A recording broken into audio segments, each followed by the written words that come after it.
Ellen McCauley, Pray It Up.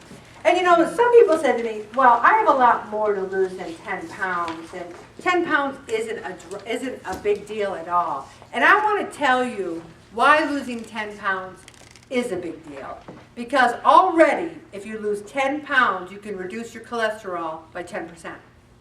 So you have 200, it's, what's it, 190? Help me? No, 180. So my math isn't as good as it used to be pre-calculator. But anyway, 180 cholesterol is a lot better than 200. You can have lower blood pressure. Reduce risk of heart attack. Listen to this.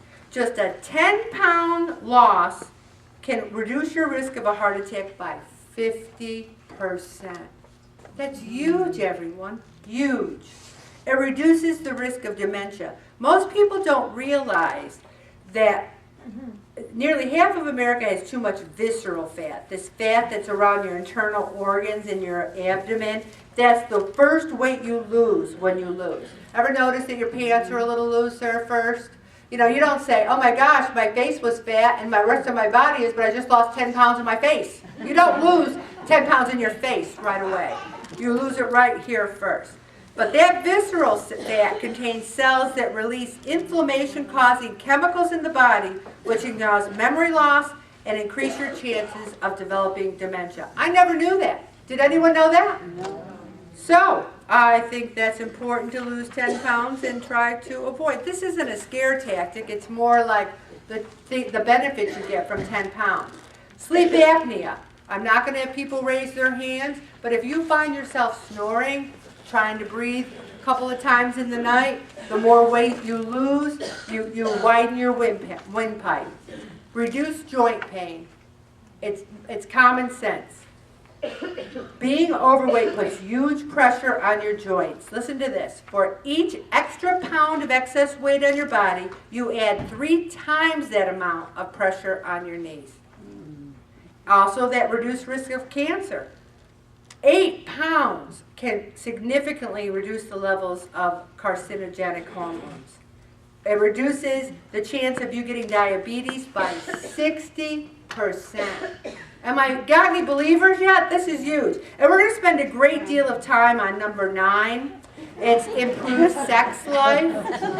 I'm going to go around the room and we're all going to share. All right. Let's just leave it as saying that it's beneficial. Okay. Also, taking less medications. If you cut just 100 calories a day, it could prevent and eliminate 71.2 million cases of obesity and save $58 billion annually in the United States. Wow, that's huge. I've even included an easy 7-day eating plan. After all this time, people are still saying to me, I don't know what to eat. And I say to myself, that's really not true. You know what to eat, you just don't want to eat it. Because what I'm saying is, it's pretty clear. Fruits, vegetables, proteins, lean grains. So I'm writing right here, omelet with 4 egg whites, broccoli, asparagus, some low-fat cheese, green tea, non-fat yogurt, chicken breast. This is all real food. Broccoli, beef, pizza. You know what you don't see on here? What is not on this 7-day eating? Pizza. What else? Hot dogs, pastrami, pancakes. None of that is on there. So we know what to eat. We're just not really doing it. I also want to mention Kathy from Table 1. Kathy from Table 1 is a cancer survivor from very serious, multi-myeloma. Right after she went through a very aggressive treatment for this myeloma, she had ankle surgery. So she had lost 70 pounds before her cancer diagnosis, and she wanted to keep that weight off, and she also didn't want to gain weight while she was immobilized from this ankle restructuring. So she did these laying in her bed multiple times a day. She did ankle pumps, and she did quadriceps sets. She did gluteal sets, where you lay on your back with your legs straight and squeeze your buttocks together. Heel slides, leg abduction, knee extensions. You could even do exercise sitting in your chair. One person said to me today, I walk an hour a day and at once, and she never goes outside because the weather's bad. She doesn't want to fall. She walks around her house. You can walk an hour around your house. You go in the family room, the kitchen, go upstairs, you go downstairs, you go in the garage. Just keep moving, moving.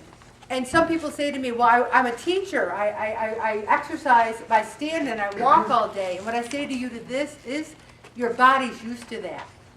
Your body's used to what you're doing, so you got to kick it up.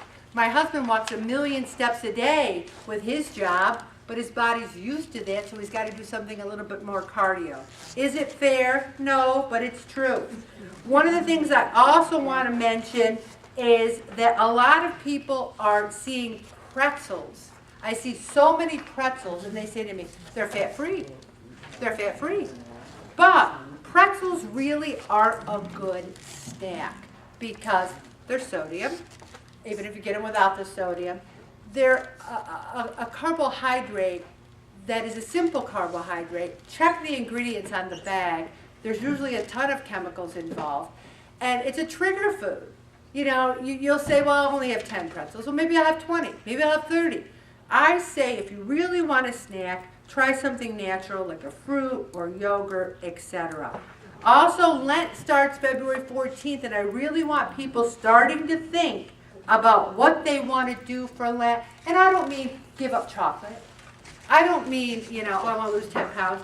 I want you to really think, what would please Jesus if I did this Lent? And that can be part of it, but it doesn't have to be all of it. And one of the things I want to play tonight, I'm going to stop right there, Bob, is one of the ways